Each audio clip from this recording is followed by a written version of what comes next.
Президент Российской Федерации Владимир Poutine.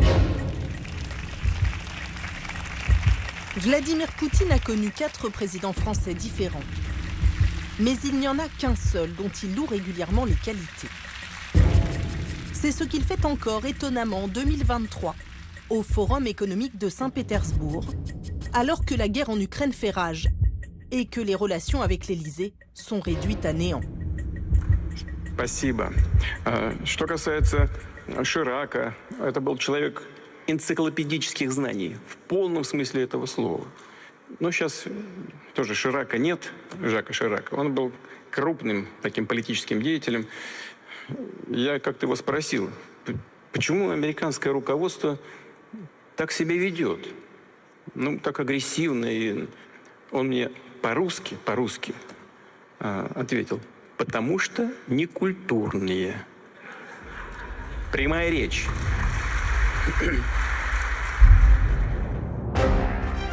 Pourquoi un tel hommage à l'ancien chef de l'État? Chirac a joué le jeu et lui a raconté des petites histoires sur les histoires politiques françaises, comment on fait dans telle et telle situation. Et quelles ont été les relations de Vladimir Poutine avec les 3 autres présidents français? Nous avons été les amis de la Russie. Et nous nous sommes trompés. Je lui dis, je ne livrerai pas les Mistral. Il dit, ça sera une mauvaise décision pour vous, pas pour moi, ce qui est faux. J'ai quelques évidences. Nous sommes en Europe, et la Russie aussi. Vladimir Poutine ment tout le temps, et Emmanuel Macron met très longtemps à s'en rendre compte. Plongé dans 3 décennies de liaisons dangereuses entre Vladimir Poutine et les présidents français, des relations parsemées d'amitié et de tensions, sur fond de guerre.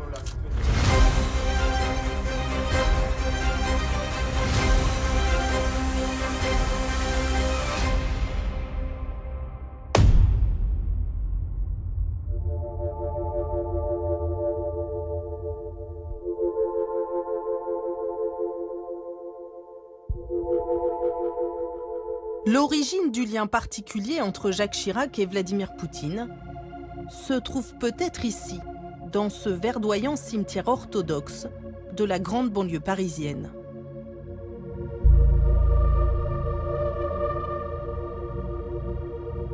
En janvier 2013, une scène surprenante s'y est déroulée.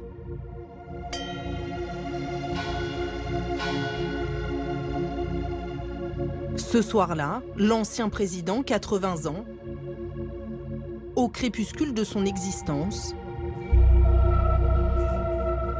vient rendre un dernier hommage à un Russe presque inconnu de tous, un certain Vladimir Belanovitch. Quand j'avais 14 ans à peine, j'avais eu le privilège de rencontrer un personnage tout à fait extraordinaire qui était un vieux Russe, vieux par l'âge, mais pas par l'esprit. Ce personnage s'est installé dans ma famille et a vécu avec moi pendant plusieurs années, enfin chez mes parents. Il venait en vacances avec moi en Corrèze, où il était populaire. Et la seule chose qu'il exigeait, c'est de ne parler que russe avec moi. Et c'est lui qui m'a initié d'abord à la langue russe, et c'est lui qui m'a initié surtout à la littérature et à la poésie russe, qui est un monde fascinant. Jean de Boishue, agrégé de russe et ex-secrétaire d'État, fait partie de cette expédition quasi mystique. Il se retrouve devant la tombe du professeur de russe, avec Jacques Chirac, son garde du corps, et le grand rabbin Corsia, qui est un ami intime de l'ancien président. J'ai un souvenir intense d'une espèce de veillée improvisée, justement, où nous avons récité des prières devant la tombe de Belanovitch. Et Chirac qui pleurait, ému. Et quand il a quitté la tombe, et il répétait « Belanovitch, je t'aime », Belanovitch, je t'aimais. Belanovitch a appris à Chirac, enfin, je crois, la démesure russe, l'immensité russe. Le fameux Belanovitch est l'homme clé dans les relations entre, je dis bien l'homme clé, dans les relations entre Chirac et la Russie. Quelle influence exacte a eu ce professeur sur la relation entre Jacques Chirac et Vladimir Poutine? Difficile de le dire avec précision. Mais en 1995, Jacques Chirac qui est ovationné, beaucoup de gens klaxonnent en voiture. L'élève devient président. Et dès le début de son septennat, il pose ce principe sur la Russie. La première erreur capitale qui pourrait être faite serait de sous-estimer la Russie, de considérer que on doit la mettre au niveau des pays de deuxième rang, bref, de l'humilier.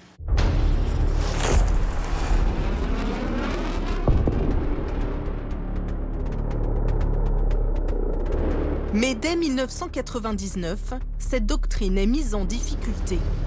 Vladimir Poutine, qui n'est encore que Premier ministre, lance une guerre féroce contre les indépendantistes tchétchènes. La capitale Grozny est quasiment rasée.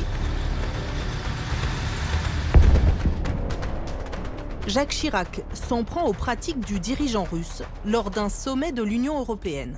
Nous avons réagi, une fois encore, contre le comportement inacceptable des armées russes qui s'attaquent dans des conditions inadmissibles aux populations civiles, notamment à Grozny. Et donc nous avons pris une position ferme sur cette affaire. Владимир Владимирович Poutine. Alors en l'an 2000, furieux de ces critiques, le désormais président va bouder Jacques Chirac. La question des droits de l'homme, c'est une des choses qui irrite le plus Vladimir Poutine. Donc ça coince en fait à chaque fois sur les droits de l'homme. Et c'est vrai que Vladimir Poutine remet les choses à leur place et instaure un bras de fer avec chaque président français. Et en général, ça finit par marcher. C'est dans ce contexte que Jacques Chirac reçoit à l'Élysée son nouvel ambassadeur en partance pour Moscou, Claude Blanchemaison. Il lui fait part de son désarroi. Il me dit « Je ne connais pas Poutine, je veux faire sa connaissance, je l'ai invité à venir dîner à Paris, il ne me répond pas. Alors débrouillez-vous comme vous voulez, mais il faut que je voie Poutine et il faut qu'il vienne à Paris. » Chirac s'énerve un peu parce qu'il voit tous les autres pays européens, la Grande-Bretagne, l'Allemagne, commencer à nouer des relations assez proches avec Poutine. Il se dit on va nous laisser sur le bord de la route. Les tensions durent plusieurs mois. Puis Vladimir Poutine daigne rencontrer son homologue français. Il s'est fait attendre, Vladimir Poutine, et n'était guère pressé, comme on le disait à Moscou, de venir se faire sermonner dans ce pays qui se targue d'être la patrie des droits de l'homme. Car dans le bras de fer qui les oppose, Jacques Chirac a fléchi. Il ne critique plus ouvertement les méthodes russes en Tchétchénie. Plus tard, Jacques Chirac et Vladimir Poutine se sont revus longuement en tête-à-tête et l'un comme l'autre, au terme de cette journée, se félicitaient de ce nouvel élan dans les relations franco-russes. Le soir même, un dîner d'État est organisé en l'honneur du jeune président. C'est là, maintenant qu'il a réussi à imposer ses limites sur la Tchétchénie, qu'il va s'attacher à Amadou et Jacques Chirac. Probablement que ses collaborateurs lui avaient fait des fiches sur Chirac, parce qu'ils ne le connaissaient pas. Alors il commence en disant « Monsieur le Président, j'ai vu que vous avez fait votre service militaire dans la cavalerie. Moi, j'aime beaucoup les chevaux, je fais beaucoup d'équitation, c'est formidable, je suppose que vous continuez. » Alors Chirac, un peu goguenard, sourit et lui, vous savez, chez nous, la cavalerie, c'est des chars, c'est de l'acier, c'est épouvantable. Alors il y avait probablement une deuxième fiche dans le dossier de Poutine qui a... le Président, les Alpes, c'est formidable. Je suppose que chaque année, vous allez à Courchevel faire du ski. Et alors Chirac, encore plus goguenard, lui dit oh, ben, vous savez, alors là, tous mes amis qui font du ski se sont cassés les deux jambes. Donc je ne fais jamais de ski, je suis comme Churchill, never sport. Si ces premières tentatives sont laborieuses, Vladimir Poutine persévère. En tant qu'ancien officier du renseignement, il est capable de cerner ses interlocuteurs et de s'adapter à eux. Il prenait effectivement Chirac pour un politicien Rabelais avec beaucoup d'expérience, ce qui était le cas. Et donc là, il s'y est mieux pris qu'au début, dans la première séquence, il lui a demandé des conseils. Mais comme il avait été bien formé au KGB, il savait que c'était ça qu'il fallait faire avec Chirac. Et Chirac a joué le jeu. Et il lui a raconté des petites histoires sur les histoires politiques françaises, comment on fait dans telle et telle situation. D'ailleurs, ultérieurement, on a su que Poutine l'appelait Monsieur le Professeur. Chirac, derrière son aspect un peu lourdingue, était un grand analyste de la société internationale et des rapports de force et de la diplomatie internationale. Et pour un jeune président qui a un peu envie de prendre en main son pays sur la scène mondiale, d'avoir un maître comme Jacques Chirac à l'époque en matière diplomatique, c'était pas rien. Il avait beaucoup d'admiration pour Jacques Chirac, qu'il considérait comme un grand sage. En 2001, Jacques Chirac est invité en Russie. Il est désormais reçu comme un hôte d'exception par Vladimir Poutine. Les deux nouveaux amis affichent leur camaraderie en buvant des bières ensemble. Leur entente cordiale est parfaitement mise en scène, jusque dans le moindre détail. Leur amitié ne se démentira plus.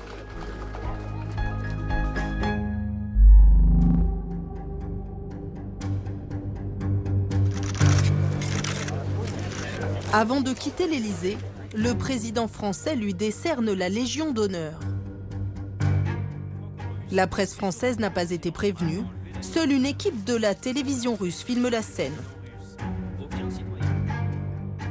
Une cérémonie en catimini, car l'attitude de Jacques Chirac envers Vladimir Poutine ne fait pas l'unanimité. Sa bienveillance fait même l'objet d'une attaque en règle de la part de l'un des candidats à sa succession. On peut être ami avec la Russie, considérer que M. Poutine fait des choses très bien, et lui poser des questions sur l'évolution de la démocratie en Russie, ou sur ce qui se passe en Tchétchénie, quand même. Il y a 900 000 Tchétchènes, il y en a 250 000 qui ont été tués, et 250 000 qui ont dû quitter leur pays. La France, la patrie des droits de l'homme, ne peut pas rester silencieuse. Sarkozy, pendant la campagne, ne cesse de dire qu'il ne cédera jamais à Vladimir Poutine. C'est intéressant à regarder rétrospectivement, évidemment, parce qu'il s'engage même à ne jamais aller serrer la main de Vladimir Poutine. Donc on verra qu'il changera d'avis assez rapidement une fois au pouvoir.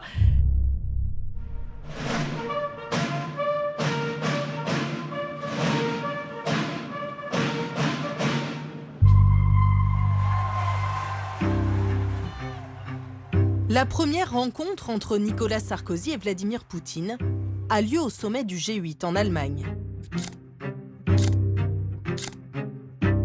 Il joue le jeu de la proximité devant les caméras et le président français serre finalement sans hésitation la main de son homologue russe. Quelques semaines plus tard, il est convié dans la datcha de Vladimir Poutine lors de son voyage officiel en Russie. Les deux hommes ont quasiment le même âge et partagent le même goût pour les mises en scène énergiques.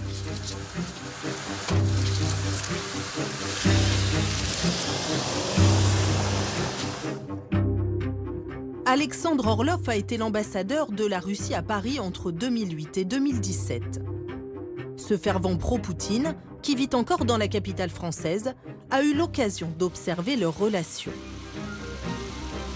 Sarkozy, un homme vraiment percutant, un homme pressé.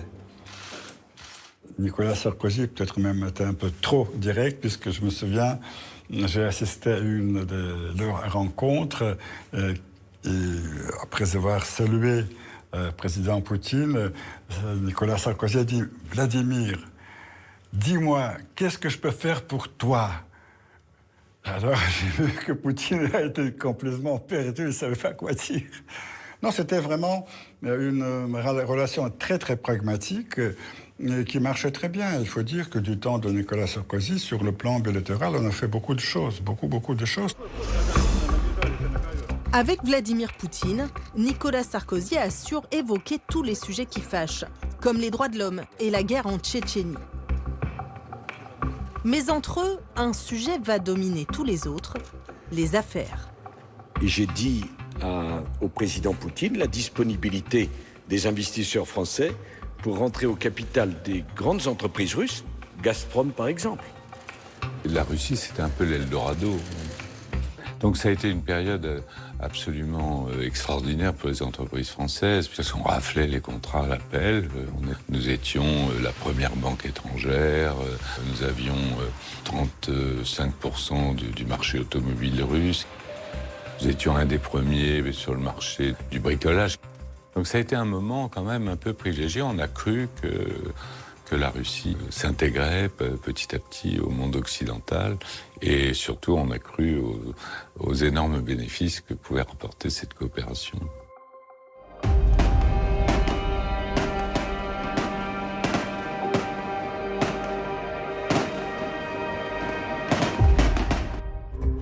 Cette coopération est pourtant secouée dès 2008, lorsque Nicolas Sarkozy doit faire face à la méthode Poutine. Cette année-là, Pékin accueille les Jeux Olympiques d'été. Le président français vient y assister, un séjour placé sous le signe de la décontraction. Il va finir par me broyer la main. Il est accompagné de son fils Louis, 11 ans. Le soir, il rejoint le stade pour la cérémonie d'ouverture. Il y retrouve Vladimir Poutine dans le salon qui accueille les dirigeants du monde entier. Celui-ci ne laisse rien paraître. Il enlace le jeune Louis. L'atmosphère est joviale, rieuse.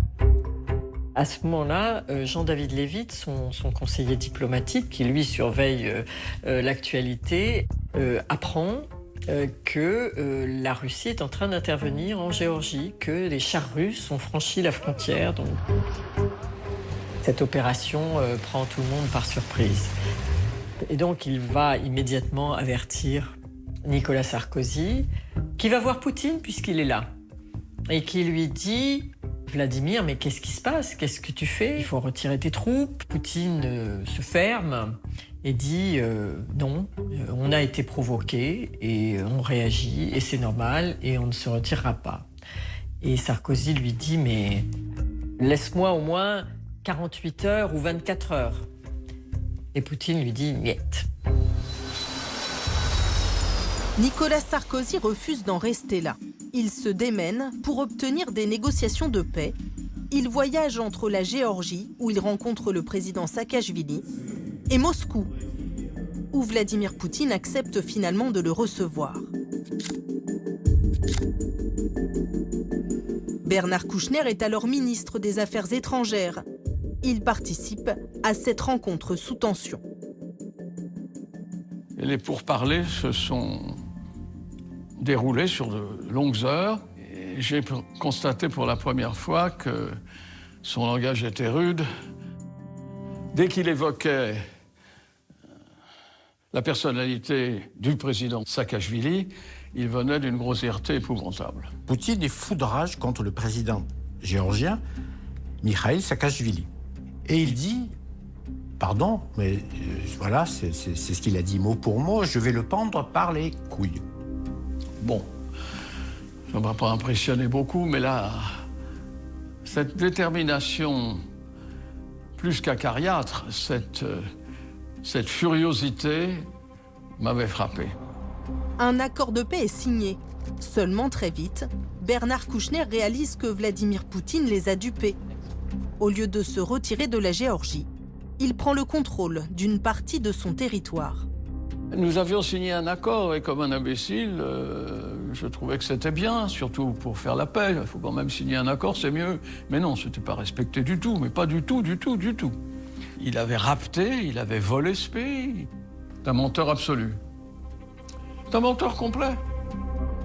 Pour l'ex-ministre, il y a eu un aveuglement global sur Vladimir Poutine. La France, trop pro-russe, n'a pas voulu voir son vrai visage. Je pense que nous avons été très mauvais, je pense que nous avons été nuls, qu'on aurait dû faire beaucoup plus cas de ce que nous savions de l'intérieur. La Russie, on était dans le faux, bien sûr. Nous avons été les amis de la Russie et nous nous sommes trompés. Pendant le quinquennat de Nicolas Sarkozy, un autre dossier va faire polémique.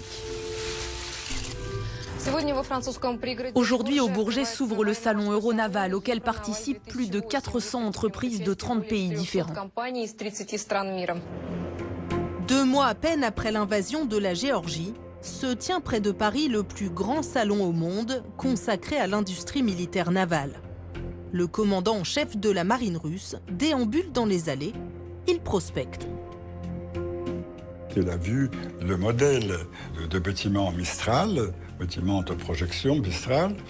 Et en revenant à Moscou, il a dit au président, tu sais, j'ai vu un très beau navire, on n'a pas de navire de ce genre, ça serait bien qu'on pourrait les acheter en France. Les Russes ont été ébahis parce que c'est vrai que Mistral est un bateau extrêmement perfectionné. Il peut porter plusieurs centaines de soldats, de Marines. Il peut transporter 16 hélicoptères, 13 chars, 60, je crois, blindés. À cette époque, Nicolas Sarkozy s'est engagé à soutenir les chantiers navals de Saint-Nazaire, qui sont en difficulté. La construction navale, c'est haut de gamme. Il s'enthousiasme donc pour le contrat russe. Avec nos amis russes, vous allez fabriquer les 2 BPC. Le contrat, on est en train de le négocier, mais la décision de le faire, elle est certaine. Ça fait du travail pour les chantiers. Un enjeu économique souligné par Vladimir Poutine. Est-ce que pour vous, ce contrat est un nouveau stade des relations franco-russes ? Je dois vous dire d'abord que c'est une belle affaire pour le constructeur français. Un porte-hélicoptère comme ça, cela coûte environ 300 millions d'euros.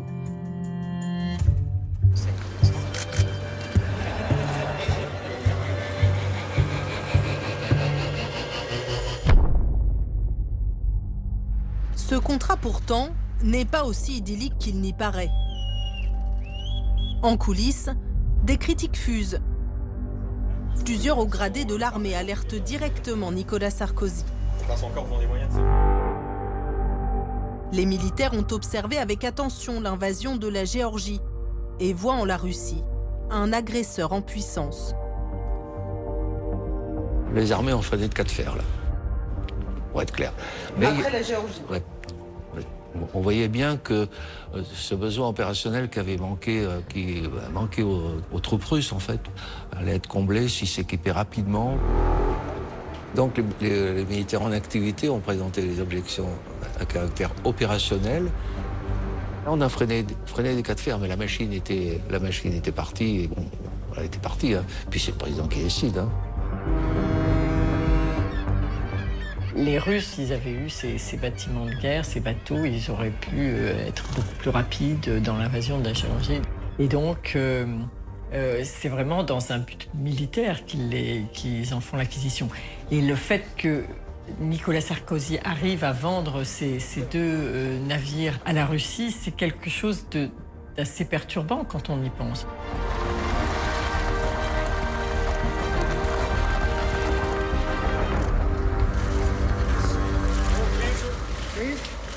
La Géorgie n'avait pas suffi à vous alerter sur le risque d'une vente d'armes?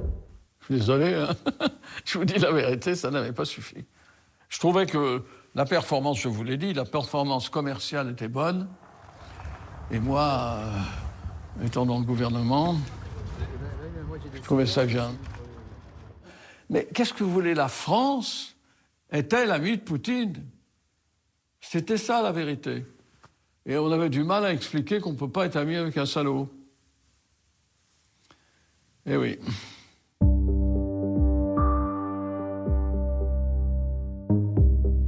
Une amitié qui va pousser Nicolas Sarkozy à soutenir un autre projet russe, monumental. en plein centre de Paris. Il y a eu la visite en France du patriarche russe Alexis. Il a été reçu par le président Sarkozy, à qui il a fait une demande de la construction d'une nouvelle cathédrale russe à Paris. Et Sarkozy a dit, bah, bien sûr, j'ai rien contre, vous pouvez construire votre cathédrale. Désormais, on va pouvoir observer la tour Eiffel depuis la Russie, car notre pays a remporté l'appel d'offres pour l'achat d'un terrain au cœur de Paris. Le 7e arrondissement est l'un des endroits les plus prestigieux, avec des édifices remarquables comme la tour Eiffel, les Invalides, le musée d'Orsay et le Palais Bourbon, où siègent des députés français.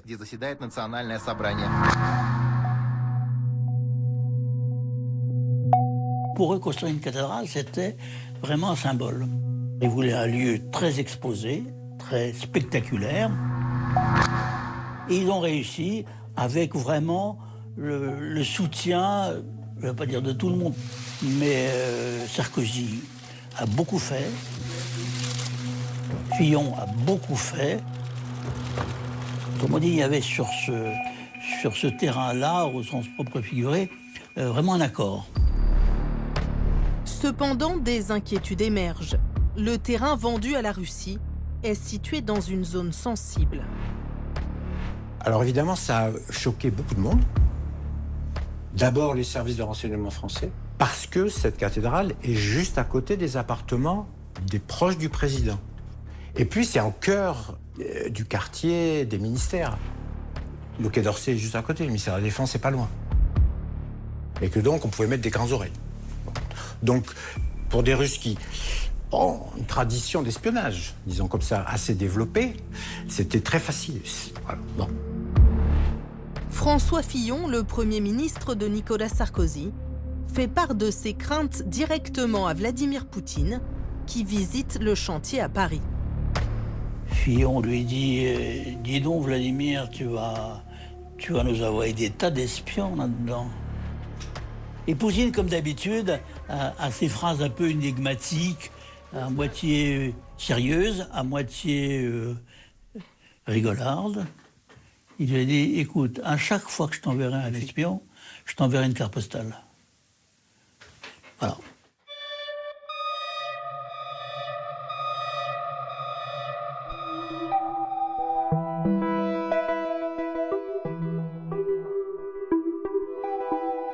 Cette initiative russe dérange le successeur de Nicolas Sarkozy. Alors à peine élu, François Hollande organise discrètement une réunion pour réduire la voilure de ce gigantesque projet architectural. Le dossier de la cathédrale posait plusieurs problèmes. Problème d'abord esthétique. Il y avait un deuxième problème, c'est que c'est tout près d'installations civiles françaises, à côté d'un lieu de l'Élysée. Bon. Et donc ça pouvait avoir des conséquences en termes de prise d'information. Et troisièmement, parce que la Russie en faisait tellement sur cette cathédrale qu'on voyait bien qu'il y avait une intention qui n'était pas simplement la liberté religieuse. Donc voilà pourquoi je dis qu'il faut mettre une pause. Et on ne peut pas accorder le permis de construire tant qu'il n'y a pas des rectifications. La Russie est contrainte de modifier ses plans. Un autre architecte est nommé. La vitrine parisienne internationale avait besoin de ce lieu orthodoxe. Un nouveau permis de construire déposé. La construction est retardée. Vladimir Poutine s'impatiente. La cathédrale faisait partie des sujets bilatéraux qu'il abordait chaque fois que nous avions à nous rencontrer. En coulisses, des membres de son gouvernement font aussi pression sur la France. Jean-Maurice Ripper est à cette période l'ambassadeur en poste à Moscou. Si vous voulez, ce qui est de merveilleux, ça fait partie là aussi de la création des rapports de force, c'est d'être convoqué à toute heure du jour et de la nuit, soit par un vice-ministre, soit par un obscur sous-directeur. Et la cathédrale, j'ai été convoqué plusieurs fois par M. Meshkov. C'était à l'époque vice-ministre chargé de l'Europe, et donc c'était mon vice-ministre, si j'ose dire. Il était très énervé sur l'affaire de la cathédrale parce que c'était devenu une affaire personnelle de Vladimir Poutine. L'autre grande affaire personnelle de Vladimir Poutine, ce sont les Jeux Olympiques de Sotchi. Il s'est particulièrement impliqué dès 2007 en soutenant la candidature en français, la langue du CIO. Membres du CIO, mesdames et messieurs, soutenez s'il vous plaît le rêve olympique des millions de Russes qui attendent votre décision avec l'espoir. Je vous remercie. Son rêve s'est réalisé. La perle de la mer Noire et ses montagnes accueillent les JO en 2014.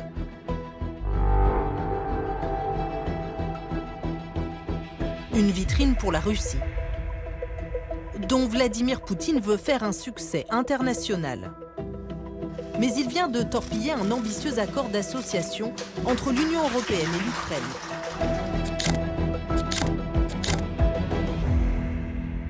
François Hollande décide donc de ne pas y aller. Nous sommes dans le début de l'affaire ukrainienne. Là, il y a pour nous, la France, la volonté de ne pas donner à Poutine une victoire diplomatique, parce que pour lui, les Jeux Olympiques ou les Coupes du Monde, les grands événements sportifs, c'est un élément de sa diplomatie.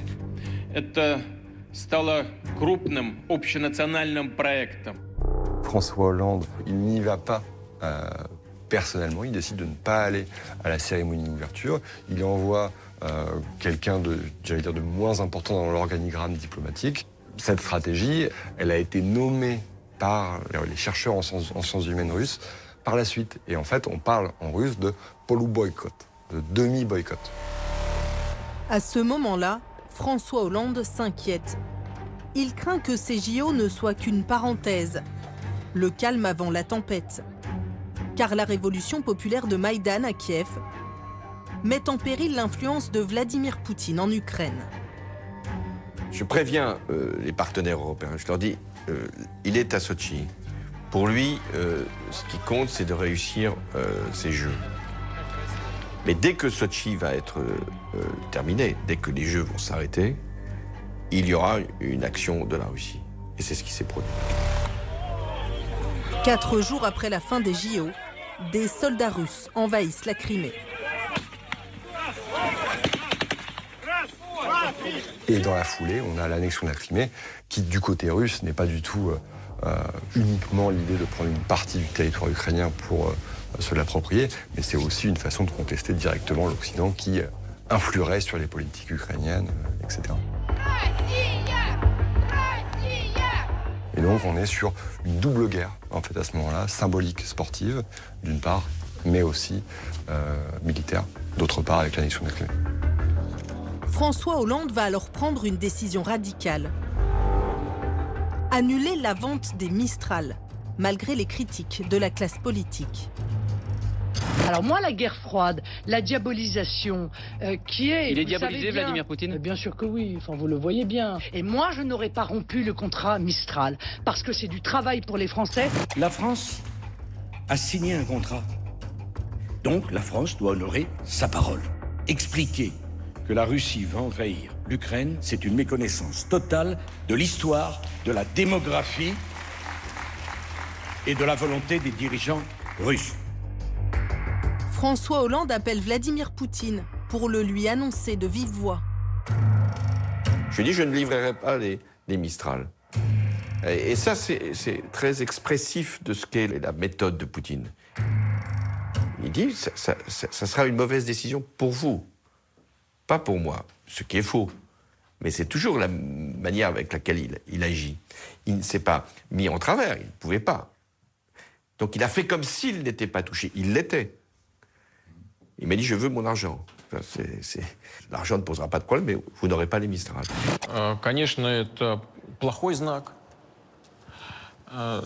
Но для нас это, с точки зрения поддержания нашей обороноспособности, сказать вам откровенно, не имеет никакого значения. L'annulation de cette vente est un moindre mal pour Vladimir Poutine, qui a envahi la Crimée sans en subir trop de conséquences. On ne réagit pas. Alors on se réunit, on prend quelques sanctions qu'on n'avait pas prises en Géorgie. François Hollande dit aujourd'hui, mais ces sanctions, c'était de la gnognotte. Et là, à ce stade-là, on décide de ne pas monter en garde, on pense que ça suffit, parce que toujours la même chose, on se dit, bon, on va peut-être s'arrêter là, il va peut-être s'arrêter là, qu'est-ce qu'on peut faire ? Et donc là aussi, on donne à nouveau un signal de faiblesse. Boris Bondarev a travaillé pour le ministère russe des Affaires étrangères pendant 20 ans. En désaccord avec l'invasion à grande échelle de l'Ukraine en 2022, il a démissionné. Il est depuis caché sous haute sécurité. Désormais libéré de toute obligation diplomatique, il s'exprime sans filtre sur les ambitions russes. La France n'a jamais été vue comme une amie. Aucun pays occidental non plus. Avec Poutine, non, il n'y a pas d'amis. Ce n'est pas une question d'être agressif ou pas agressif. C'est juste que vous n'êtes pas important. Nous, nous sommes importants. Nos objectifs, nos intérêts doivent être respectés à tout prix. Les vôtres, non. C'est tout. Des diplomates européens nous demandent « Mais pourquoi vous ne faites aucune concession ?» De notre côté, nous avons fait tellement de concessions pour vous. Et vous, vous ne nous donnez rien en retour? Les gars, ça marche pas comme ça. C'est pas de la diplomatie. Ils disent peut-être la prochaine fois vous serez un tout petit peu plus flexible. Mais non, la fois suivante nous serons encore moins flexibles. Parce que vous nous encouragez à être encore moins flexibles. C'est comme ça. Ne prenez jamais la faiblesse pour de la diplomatie. Cette méthode d'apaisement, ça ne marche jamais. Au contraire, ça encourage l'agresseur à être encore plus agressif. François Hollande a-t-il été assez ferme? Fin 2016, la cathédrale orthodoxe est enfin sortie de terre. Vladimir Poutine doit venir l'inaugurer, mais il est agacé car le président français menace de ne pas le rencontrer s'il vient à Paris. Et c'est là que François Hollande a joué le rôle d'Hamlet en disant « Est-ce que je le reçois ou je ne le reçois pas ?» Poutine, quand il a entendu ça, il a dit « Bon, écoutez, s'il n'est pas prêt à me recevoir, tant pis, je ne viens pas. » Moi, je dis, c'est un président décevant. Cette hésitation permanente, finalement, ne pouvait provoquer que la déception. Oui, je le laisse penser ça. Moi, je pense que vis-à-vis de la Russie, la France, durant mon mandat, a été la plus ferme qu'il soit possible d'imaginer en Europe. Son successeur, lui, va tenter une toute autre approche.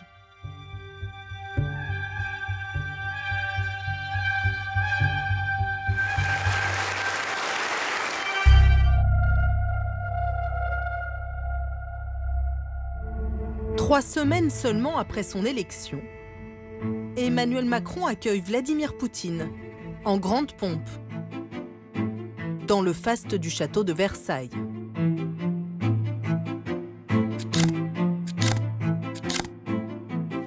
Emmanuel Macron, c'est quelqu'un qui est persuadé qu'on peut discuter et arriver à quelque chose. Lui, tout comme Sarkozy, absolument était incapable de comprendre à qui il a affaire. Et c'est pour ça qu'il a essayé de commencer une sorte de reset avec la Russie de Poutine. Un reset, un renouveau totalement assumé, puisque 2 ans plus tard, il l'invite dans le décor idyllique de la résidence d'été des présidents français, à Brégançon. Les conseillers d'Emmanuel Macron, et même Emmanuel Macron, quand il raconte cette rencontre à Brégançon, disent que ça a été formidable, qu'il y avait vraiment un feeling entre Emmanuel Macron et Vladimir Poutine. Et tous racontent cette histoire de Vladimir Poutine très souriant, très sympathique, qui montait les marches avec un gros bouquet de fleurs pour Brigitte Macron. En fait, quand Vladimir Poutine est sympa comme ça au début, ils disent c'est un bon gars. C'est surtout un président avec lequel on va pouvoir discuter. Ce réveil de l'amitié franco-russe, Emmanuel Macron va même en faire une doctrine quelques semaines plus tard, en sermonnant publiquement le Quai d'Orsay. Macron se rend compte que tout le monde n'est pas enthousiasmé par cette approche, cette nouvelle approche de la Russie. Je vous en prie. J'étais stupéfaite sur mon siège. J'ai beaucoup hésité, au fond, à venir faire un discours devant vous aujourd'hui. Emmanuel Macron se livre à une attaque, en fait, des ambassadeurs français et du Quai d'Orsay, en leur disant « Vous m'avez mis, en gros, des bâtons dans les roues. » Je sais que beaucoup d'entre vous ont parfois fait leur carrière, eu à conduire des dossiers où tout les a conduits à avoir de la défiance à l'égard de la Russie, parfois à juste titre. Mais j'ai quelques évidences. Nous sommes en Europe, et la Russie aussi.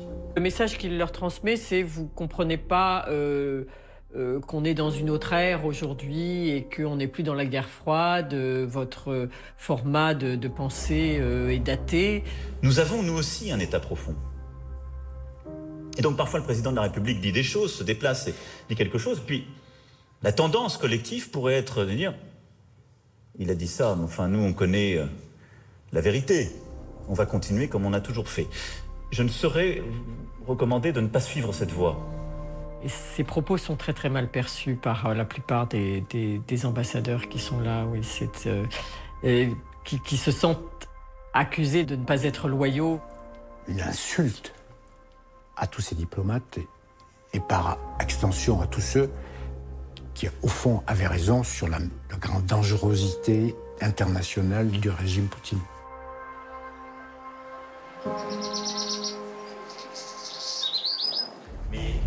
Fort de ce qu'il pense être un lien privilégié avec Vladimir Poutine, fin 2021, Emmanuel Macron multiplie les appels à son homologue du Kremlin pour tenter d'empêcher la guerre en Ukraine.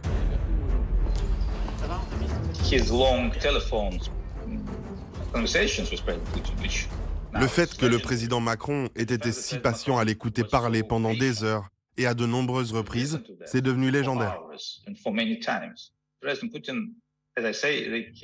Le président Poutine ne respecte pas les personnes qui sont aussi patientes avec lui, qui lui disent « Ok, vous pouvez faire tout ce que vous voulez avec moi, je continuerai de parler avec vous. » Ça ne marche pas comme ça.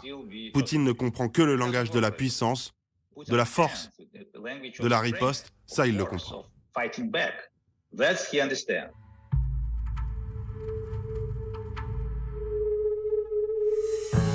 Début février, dans une ultime tentative d'apaisement, Emmanuel Macron se rend à Moscou. Vladimir Poutine l'y reçoit au bout de cette immense table blanche. Il lui dit qu'il ne veut pas envahir l'Ukraine. Mais Emmanuel Macron le croit. Et il pensait avoir trouvé un chemin pour modérer Vladimir Poutine. Mais ça a duré quelques heures, hein, jusqu'à ce que ce soit démenti par Vladimir Poutine. Il se fait un petit peu avoir. Il y a quand même une certaine naïveté d'Emmanuel Macron vis-à-vis de Vladimir Poutine. C'est-à-dire qu'en fait, il croit Vladimir Poutine à chaque fois que Vladimir Poutine lui promet quelque chose, mais Vladimir Poutine ment tout le temps. Et Emmanuel Macron met très longtemps à s'en rendre compte. C'est seulement fin 2022 qu'Emmanuel Macron cesse tout échange diplomatique avec Vladimir Poutine et change totalement de doctrine, au point d'évoquer la possibilité d'envoyer des soldats français combattre en Ukraine. Il n'y a pas de consensus aujourd'hui pour envoyer de manière officielle, assumée et endosser des troupes au sol, mais en dynamique, rien ne doit être exclu. Aurait-il fallu adopter ce ton martial plus tôt ?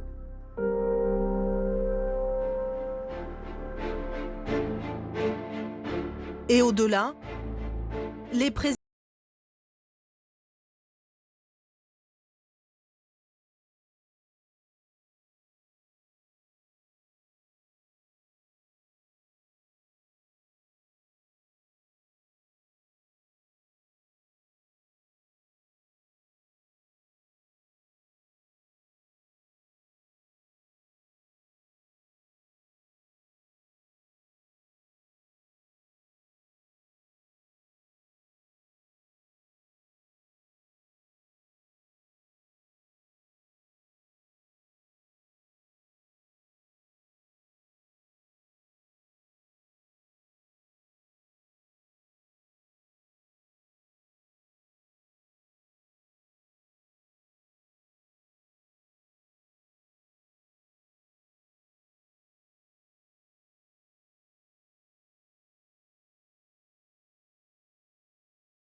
C'était 15 ans trop tard.